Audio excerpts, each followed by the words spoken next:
On a Tuesday morning in October, Jacob Smith stood in his field before the sun had even cleared the tree line. His John Deere 8R was idling smooth, sounding exactly like a machine with 380 horsepower and a dozen computers should sound.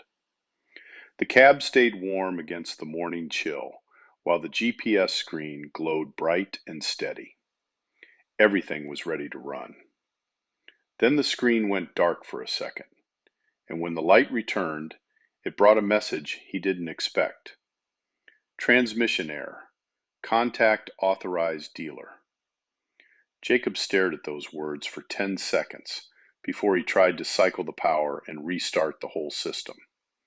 The same message appeared with the same error, offering no codes and no explanation for why the tractor had quit. It was just a green screen telling a grown man that his own machine refused to work. The sky started building heavy clouds out to the west, and the weather report had already promised rain by Thursday morning. He still had 280 acres left to cut, but his combine sat dead in the middle of a massive stand of corn while the harvest window started to close. Jacob called the dealership and got Brian Miller on the line, the same sales guy who had promised him all this new efficiency. He explained the situation, but the answer he got back didn't help his blood pressure. Brian told him it sounded like a handshake failure between the transmission ECU and the main processor, which meant they needed to run diagnostics. The first available technician was 48 hours out because the shop was backed up across 3 different counties. Jacob felt his stomach drop because he knew he didn't have 2 days to sit around and wait on a mechanic. He had a narrow window of dry weather and a harvest that wasn't going to wait for a service truck. That was the moment the reality of the situation finally hit him. He was sitting in a machine he had financed for hundreds of thousands of dollars, with the physical keys right there in his hand. But those keys didn't matter anymore because the software was in charge, and some server 500 miles away was making the decisions instead of the man in the seat. He hung up the phone and sat in that quiet cab for 20 minutes, doing nothing but looking at that error code.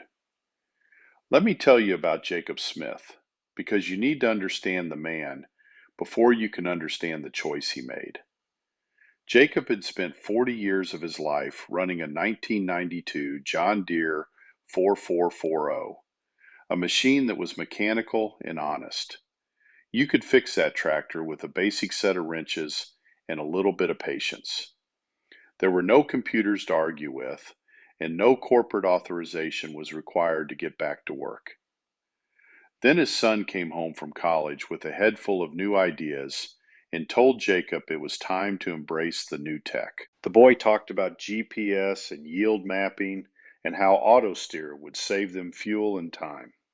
He had charts and numbers to prove the efficiency gains, and Jacob eventually decided to listen.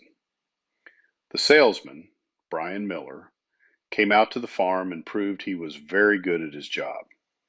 He talked about the future of farming and showed off pictures of monitors running perfectly in the field. He made it sound like precision agriculture was the only way a modern farmer could survive. Jacob eventually signed the papers for a John Deere 8R with a price tag of $520,000. He financed $380,000 of that total, putting his faith in the idea that the machine would pay for itself. When the paperwork arrived, the stack was 87 pages thick. So Jacob signed the front and the back without reading the middle. That was where the real trouble was hiding. Buried deep in that contract was legal language about software licensing and remote diagnostics that no farmer with dirt under his fingernails was ever going to parse. The fine print said John Deere retained operational control over the transmission parameters, which meant the company owned the machine's actual ability to move. It wasn't just about the warranty or the tech support. It was about who really controlled the gears. Jacob didn't know any of that at the time, and for 3 weeks the machine ran flawless. He felt like he'd made the right call because the GPS worked and the yields looked better than ever. Then a notification for a firmware update popped up on the screen as a routine matter. Jacob tapped the button to approve it without reading the text, and that single update changed everything. Subscribe to see the underdog win through character and old iron. Now, let me tell you about what happened after Jacob hung up that phone. He sat there in the cab of that 8R with the engine still humming, and he asked himself a simple question that every man who works the land eventually has to face. The keys were right there in his hand. The engine would turn over without a struggle, and the hydraulics would engage just like they were supposed to. So why wouldn't the transmission move an inch? He tried one more time, shifting the lever forward and feeling the familiar resistance of the hydraulic valve moving into position. But nothing happened underneath him, because the transmission wouldn't engage. And the truth was that the software simply wouldn't authorize it. Jacob called Brian back, but didn't get him this time. So he got transferred through the automated system and waited on hold for 6 minutes. He sat there listening to a recorded voice telling him how much the company valued his business, while his crop sat idle in the dirt. A different voice finally picked up, a technician named Stan, and Jacob asked the same hard question that Brian had spent the last 10 minutes dodging. Can I override it? Just tell me how to mechanically bypass the software. Stan was quiet for a long moment, the kind of silence that tells you the answer before the words even come out. Then he said, "No, sir. The transmission control module handles every bit of the engagement, and it won't budge without authorization from the main processor. It's a safety feature designed to protect against catastrophic damage if something goes wrong." Jacob didn't miss a beat. So if something goes wrong, the company locks the machine to protect the machine. But what protects me? Stan didn't have an answer for that one. The technical reality started to sink in, and Jacob realized his 8R was a machine designed to protect its own components rather than serve the man running it. The transmission wasn't a set of gears anymore. It was a computer's decision. The hydraulics would only move if the software gave them permission, and while the keys opened the cab and started the engine, they didn't actually give him the machine. Jacob owned a piece of equipment he couldn't operate. And that is the wide, cold distance between owning something and actually controlling it. The title belonged to him, but the software belonged to the corporation. He sat in that cab for a long time while the clouds built up darker on the horizon and the wind began to whistle through the door seals. He could smell the change in the air and feel the way the barometric pressure shifts right before a real storm rolls in. 48 hours was the timeline the dealer had given him, which meant 48 hours before a technician could drive out with a laptop and the authorization codes locked away on a corporate server. He didn't have 48 hours because the weather window was slamming shut, and the forecast was calling for heavy rain by Thursday night. If he didn't cut this field in the next 2 days, the rain would come and the corn would stay wet, which meant his yield would drop and the contracts he'd signed would go unfulfilled. Jacob climbed down from the cab and walked across the harvested rows toward the fence line that separated his property from his neighbor's place. The machine sat behind him, silent and green and expensive and completely useless. It was a $500,000 piece of iron that had been programmed to refuse him right when he needed it most. At the fence, he looked across at Matt Stone's property and saw the barn with the equipment parked in the shadows. It was old iron, mechanical and honest. That's when Jacob understood that he didn't need a technician with a laptop. He needed a different kind of solution entirely. Now let me pause here and tell you about Matt Stone, because the story doesn't make any sense unless you understand the man. Matt Stone was 76 years old, and he'd been watching Jacob's green machine for 3 weeks, starting from the very moment the delivery truck rolled up the access road. Matt had plenty of opinions about new steel and corporate control, but he kept them to himself because he was a watcher, and that was just his way. What Matt did have was a 1958 Steiger, one of the first 100 ever built in a barn up in Minnesota before the world went digital. That machine had a Detroit diesel 671 engine, the old two-stroke kind they called the Screaming Jimmy, and it put out 238 horsepower back when most tractors were lucky to hit 130. The transmission was made of cast iron and gears you could actually see if you knew where to look, and there was no software or authorization required to make it work. It was just mechanical truth. Matt had been running that Steiger for 34 years, and in that time, he'd rebuilt it twice and replaced the engine once. He'd changed the hydraulics himself when they started leaking, and he knew every bolt on that machine, including which ones would loosen first and the exact sound it made when something was starting to go wrong. The Steiger wasn't pretty to look at, and it leaked enough oil to keep the dust down. Plus, the cab was open to the weather, with no climate control in sight. There wasn't any power steering that didn't come from hydraulics you could trace with your own two hands, and the paint was faded from 50 years of sitting under the sun and the rain. But it would pull, and God, it would pull. It could move things that shouldn't move, and do the kind of heavy work that newer machines promised, but couldn't actually deliver. Matt had watched Jacob sign the papers for the 8R, and watched the delivery truck come rolling up the driveway with that shiny new paint. He'd seen Jacob's face light up like a kid on Christmas morning, and watched him drive it for those first 3 weeks while the machine hummed along perfectly. Matt didn't say a word back then. He just went back to his own work.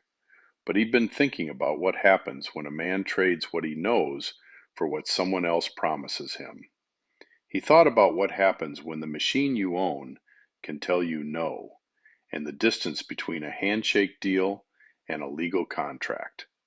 He knew Jacob would eventually come over to the fence, and while he didn't know exactly when, he knew it was bound to happen. Machines like the 8R didn't break down the way they did in the old days because they didn't just wear out. They locked up and refused to work. They made decisions about their own operation without ever asking the man holding the keys for his opinion. When Jacob walked to the fence line that morning, Matt was already standing there at the gate. He'd seen the 8R sitting idle from across the section and noticed the combine dead in the middle of the field while the clouds continued to build. Matt didn't ask what happened because he didn't need to. He just looked at Jacob and said, "Come on." Matt drove Jacob back toward a barn that had been standing since 1947, a structure built with a heavy metal frame and weathered siding that looked like it had seen every storm the Midwest could throw at it. It was a building designed with a specific purpose in mind, being just big enough to shelter the kind of machines that actually mattered when the weather turned sour. Inside that dim light sat the 1958 Steiger. When Matt climbed up and fired it on, the engine gave a momentary cough before it caught and settled into a rhythmic, deep chuffing sound. That two-stroke Detroit diesel had a voice that was patient and honest, the kind of low-frequency thrum that told you something was about to move, whether it wanted to or not. The air in the cab filled up fast with the scent of diesel and hot metal. And since there was no air conditioning or climate control to speak of, you just sat there with the raw smell of an engine that had been pulling for 6 decades. Matt didn't waste words on a long explanation, simply telling Jacob that while the new machine was locked, his old iron wasn't, and they were going to use that mechanical freedom to their advantage. Jacob stood there looking a bit lost until Matt clarified the plan, explaining they would chain the 8R to the Steiger and drag it straight out of the field and back to the shop. Once the machine was on solid ground, Jacob could call Brian Miller and let him know he had a towing situation on his hands. When Jacob asked if a machine this old could actually handle the weight, Matt admitted it depended on how you defined success. He knew the Steiger would move the tractor, but he couldn't promise something wouldn't snap in the process, though he figured moving was better than sitting in the mud. Matt took a minute to walk Jacob around the big articulated rig, pointing out the power divider they'd custom built back in 1958, and the steering system that relied on hydraulics and physics instead of a motherboard. He patted the drawbar, which was rated to pull 50,000 pounds, and noted that this machine was built long before anyone thought about locking a farmer out of his own equipment. Jacob looked at the old steel and asked why Matt was willing to risk his own tractor just to help a neighbor who had bought into the new system. Matt stayed quiet for a long breath, finally saying that a machine shouldn't ever own the man who bought it, and he still remembered a time when that was a rule everyone lived by. They headed back to the field in Matt's pickup with the Steiger following along behind them, its deep diesel rhythm sounding steady and patient against the quiet of the afternoon. By the time they pulled onto the property, the sky had shifted to a bruised gray color, and the wind was starting to bite out of the northwest, which meant their weather window was slamming shut. Matt backed that Steiger right up to the front bumper of the 8R, while Jacob went to the shed to grab a chain with half-inch links. It was industrial-grade steel, heavy as a hard truth, and they hooked the two machines together until the slack was gone. Matt climbed back into his seat, and Jacob stepped away to watch the two eras of farming meet. Matt reached out and engaged the Steiger's transmission, and since there were no screens to check or digital authorizations required, the response was purely mechanical. It was the simple act of a man moving a lever and feeling the hydraulics answer as the gears finally met. As he eased the throttle forward, the heavy chain went tight, and the world seemed to hold its breath for a second, while the physics sorted themselves out. Then, the front wheels of the 8R lifted just an inch or two off the dirt. Jacob felt a strange shift in his own chest as he watched his modern machine, the one that refused to move an inch on its own, get dragged backward by 66 years of iron. The Steiger didn't pause to ask for permission from a server in another state. It just leaned into the work with a steady and unstoppable force. That two-stroke diesel found its working rhythm, and the deep chuffing sound turned into a roar as Matt fed the engine more fuel. The Steiger's massive rear wheels bit deep into the earth, while the frame twisted to follow the contour of the ground, proving that 40,000 pounds of dead weight will move if a machine with older bones decides it's time to go. Jacob stood there watching his 8R roll backward, seeing the equipment that had defied him become completely passive in the grip of something that didn't know how to say no.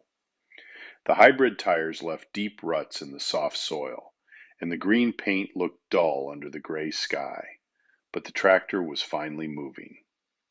It took about 8 minutes to haul the 8R out of the cut and across the soft field toward the access road, and Matt never once tried to rush the process. He let the Steiger set a slow and steady pace, the kind of work that only gets finished because you have the patience to never stop pushing. Once they reached the safety of the barnyard, Matt shut the engine down and let the diesel tick quietly as the metal began to cool. It was the sound of a machine relaxing after a hard job, and Jacob just stood there looking at his 8R sitting on the gravel. It was still locked and the screens were still dark, but at least it wasn't out in the field, where the coming rain would turn it into a permanent monument to a bad decision. Jacob made the call to Brian Miller that night and kept his voice calm while he explained that the machine was immobilized and had been moved to a secure spot. He asked what the next step was going to be, but all he got back was a long, heavy silence from the other end of the line. Brian finally asked how in the world he had managed to tow a locked-down tractor and what kind of equipment he had used to do it. Jacob simply told him he used a neighbor's tractor. The tone in Brian's voice shifted immediately, turning into that careful, legalistic sound people use when they're reading from a script. He warned Jacob that operating outside of service protocols and using improper towing methods could void the entire warranty, especially if the transmission had been stressed during the move. Jacob didn't let him finish, pointing out that the software had already broken the machine, and the warranty didn't mean much if he couldn't use the equipment he'd paid for. Brian tried to argue that wasn't how the legal language of a warranty worked, but Jacob told him he didn't care anymore and hung up the phone. He walked out to the barn where Matt was standing in the doorway, watching the Steiger as the hydraulic fluid settled and the frame stayed warm from the pull. Matt asked if he thought the company would come after him for what they'd done. Jacob shook his head and said they might try, but his machine wasn't sitting out in the mud waiting for a technician who might never show up. It wasn't a useless piece of junk anymore. Matt just nodded, looking at the Steiger like a man who was watching something that had proven itself to be true when everything else failed. Jacob looked at the old rig and asked exactly how much horsepower it was putting out. Matt told him it was 238, but he followed that up by saying the number wasn't really the point of the machine. When Jacob asked what the point actually was, Matt turned to him and said it was all about the torque. He explained that horsepower is just a measure of how fast you can do work, but torque is the measure of how much work you can actually get done, and that old machine never made a promise it couldn't keep. Jacob looked at the Steiger again, really seeing the exposed lines and the simple gearbox and the drawbar that had pulled 3 generations of weight without ever asking for a digital handshake. He finally understood that the real work was just getting started. Now, let me tell you about the corporate side of this, because Brian Miller wasn't a bad man. He was just a man trapped inside a system that had stopped making sense. Jacob's phone started buzzing at 4:47 p.m. that same Saturday, which was a strange time for a call from the John Deere technical support team. They had been digging through his transmission logs from a desk somewhere far away, using a contractual right to look inside his machine whenever they felt like it. The technician on the line was a woman named Sandra, and she didn't have news about a broken gear or a snapped shaft. She explained that the computer in the transmission couldn't verify its identity to the main processor, meaning the digital handshake had failed, and the software had simply decided to lock the whole tractor down. This happened sometimes after a firmware update, and while it usually cleared up on its own within a day, there were times when the code just stayed stuck. When that happened, the only way forward was to pay $180 an hour for a man with a company laptop and a set of encrypted authorization codes. Before Jacob could even process that, Sandra handed the call off to Brian Miller, whose voice didn't sound like a salesman anymore. He sounded like a man trying to manage a disaster. "Mr. Smith, I'm going to be direct with you," Brian said, his tone shifting into something more honest. "Your transmission is locked because of a software glitch on our end, not because of a mechanical defect, but a mistake in the update." Jacob didn't hesitate. "So you're telling me this is John Deere's fault?" Brian admitted it was, but he followed it up by saying that didn't change the fact that a certified technician was the only person allowed to touch it. Jacob asked the only question that mattered to a man with crops in the field. "What happens if I don't want to wait 48 hours for your man to show up?" Brian's voice turned cold and careful, the way a man talks when he's reading from a legal script. "Then you're operating outside our protocols, and if the hydraulics or the transmission fail while you're bypassing our systems, the damage is your responsibility." Jacob heard the threat loud and clear. If he touched that machine and something went wrong, he would be the one writing the check for a new transmission or a full hydraulic rebuild. But here is what he realized. The machine was already broken as far as he was concerned. The transmission was locked tight, and waiting 2 days wouldn't fix the fact that the rain was coming while his combine sat dead in the dirt. "I'm taking my machine back to the field to finish my harvest," Jacob told him, "and if your software glitch causes a problem, we can settle that bill when the grain is in the bin." Brian told him that wasn't advisable, but Jacob just told him he wasn't looking for advice before he ended the call. He walked out to the barn and found Matt working on the Steiger's hydraulic lines, doing the kind of honest maintenance you can actually do when a computer isn't watching your every move. Jacob explained what the dealership had said, and Matt just kept working, his greasy hands moving with a steady rhythm. "They're scared," Matt said, finally looking up. "They built a machine that depends on them to breathe, and now that it's failing, they're betting you'll just sit on your hands and accept the downtime." Jacob looked at his friend and asked what would happen if he refused to play their game. Matt just looked at the old iron in the barn and said, "Then we find another way." Matt spent the rest of that Saturday evening in the equipment shed, hunched over the physical manuals that most folks leave on the shelf to gather dust. Most modern farmers just call the dealer and wait for a screen to tell them what to do. But Matt was looking for something the software couldn't see. He finally found it on page 47, tucked away in an appendix that the engineers had labeled as an emergency transmission override. It was a fail-safe designed for the worst-case scenarios, like a tractor stuck on a steep grade or buried in a mud hole where you couldn't wait for a server 500 miles away to give you permission to move.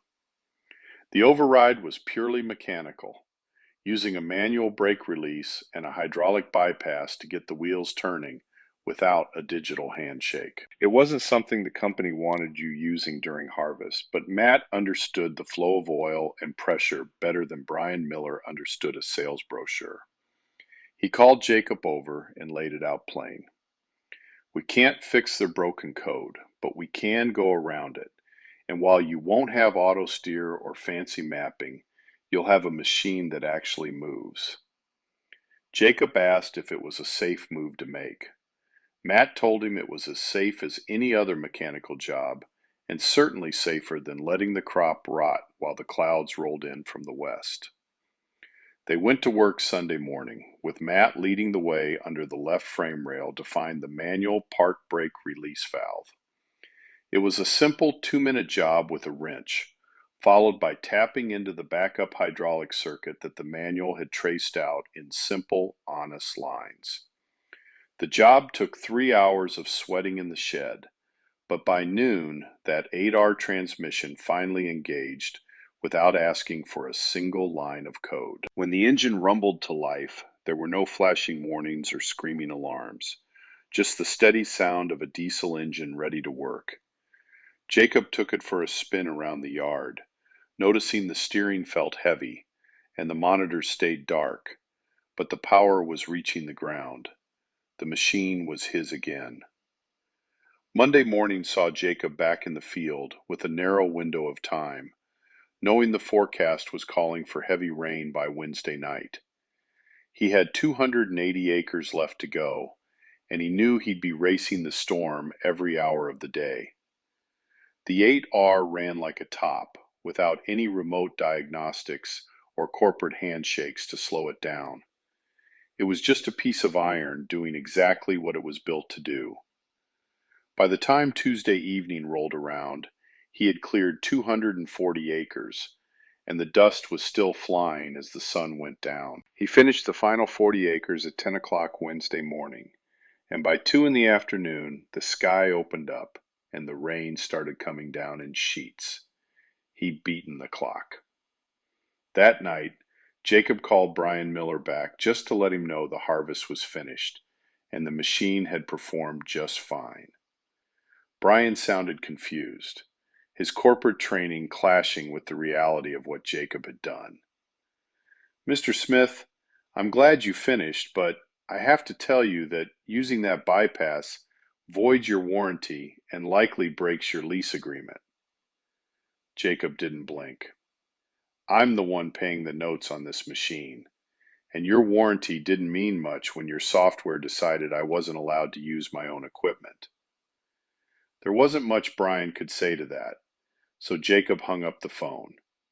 He walked out to the fence line where Matt was leaning against the gate, both of them watching the rain soak the fields that were now empty and safe. The timing had been so close that anyone still out there would have been stuck in the mud for a week. "You think they'll try to make trouble for you?" Matt asked, his voice quiet against the sound of the rain.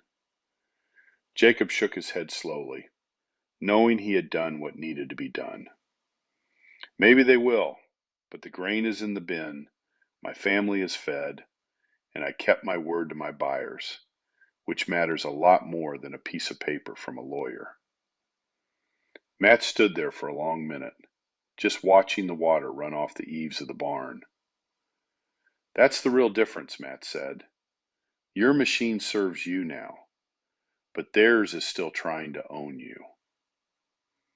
Jacob Smith still keeps that John Deere 8R in his shed, and he runs it every single season with the bypass engaged. John Deere never did pursue legal action because they knew a PR nightmare would cost them more than a warranty violation ever could. But Jacob also keeps Matt's number on speed dial, just in case. Sometimes the most powerful technology isn't the newest steel. It's the machine that actually listens to you. It took an old man with a wrench to remind him what that feels like. Subscribe if you believe a handshake still means something.